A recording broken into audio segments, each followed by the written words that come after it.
2 links down below to credit both YouTubers from which I'm gathering information from, as well as please forgive me as I'm still working on my new microphone, working out all the EQ settings and all that.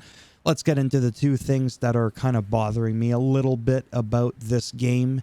Might be a little bit different than what bothers you, and we're not going to get into that. First up is the Transmog. There is a Transmog system. It's called Visual Customization.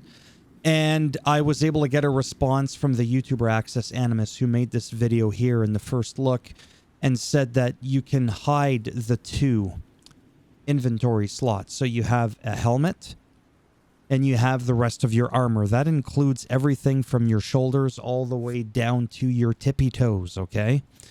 And it's called, excuse me, Visual Customization. So that means that we're not going to get the Valhalla system, which I actually loved because you could individually transmog what you wanted. The part of it that I didn't like was that we had to go all the way back to the encampment, speak to the armor smith, I think it was, and then you had to transmog that way.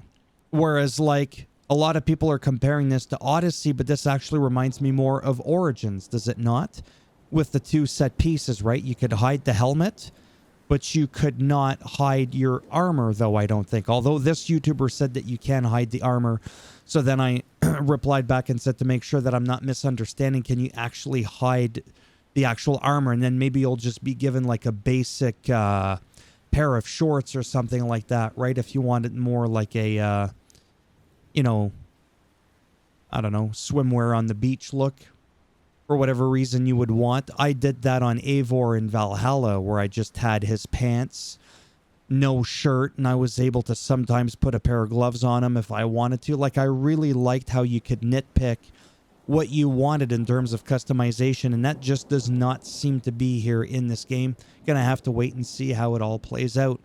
The second part that I don't like, now we're going to Jor Raptor. I hope he doesn't sue me. I am using his footage, but I'm being transparent about the fact that I'm using his footage.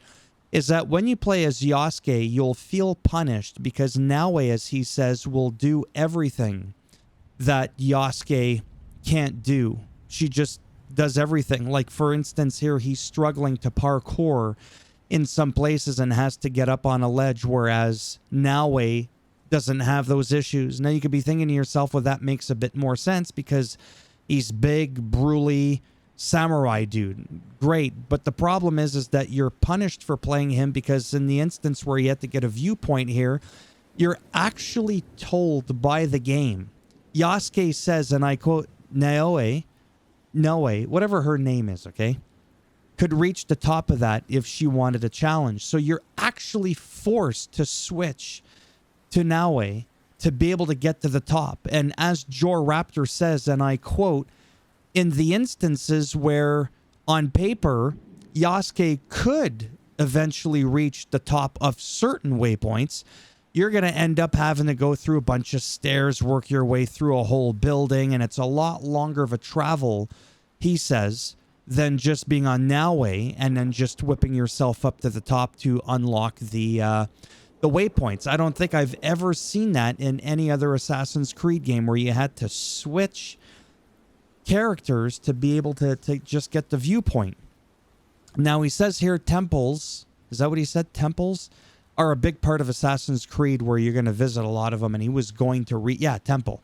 And he was going to reach, you know, like a piece of paper or something like that. So he goes in, fights them all. He's like, oh yeah, look at me. But then he jumped up and there was just certain places that he couldn't traverse to finish the temple, right? To meet all the objectives. And he was forced again to switch to Naoe. But what made it really interesting is the game didn't tell him beforehand. So now he's got to walk all the way out of the temple, switch to Naoe, and then come all the way back in because you can't do it while you're in a restricted area. So that was just like a little bit wonky for me when I saw that. See, goes out, leaves it just to go back in. So it really does feel, and I agree with Jor Raptor, like you are being punished if you just want to play as Yasuke. I feel like the game should have been made so that, yeah, fine, it's a little bit more clunky. Can't just jump up. You're not as nimble as Naoe for obvious reasons. oh, you got to jump up on a box, get a little bit of height, then you reach up to the ledge, but at least you're able to do it.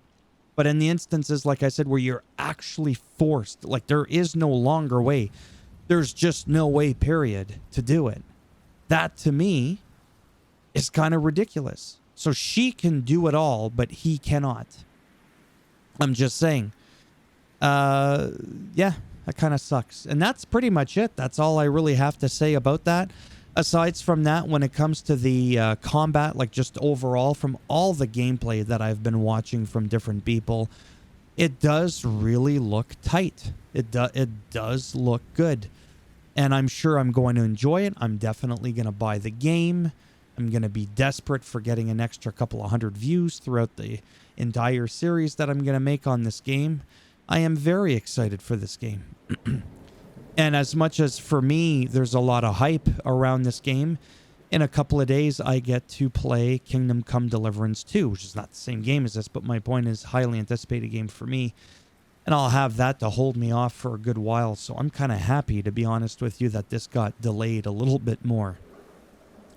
So you'll have to let me know what you think of the Transmog system and let me know about the restrictions of Yasuke versus Naoe. Does that bother you, or are you just like, it's not a big deal? And yeah, so thumbs up as always if you liked the video. It does really help support the channel with the algorithm and trying to make me more relevant in the search results when people are looking shit up online. And if you didn't like the video, go ahead, give it a thumbs down, and I will bend it in half, twist it. I'll break it. I'll break this thing off where the sun don't shine. And if you want to subscribe to the channel, I mean, naturally that would be great. But if not, thanks for stopping by anyways. Take care, and if I'm lucky, maybe I'll see some of you in the next video. Bye for now.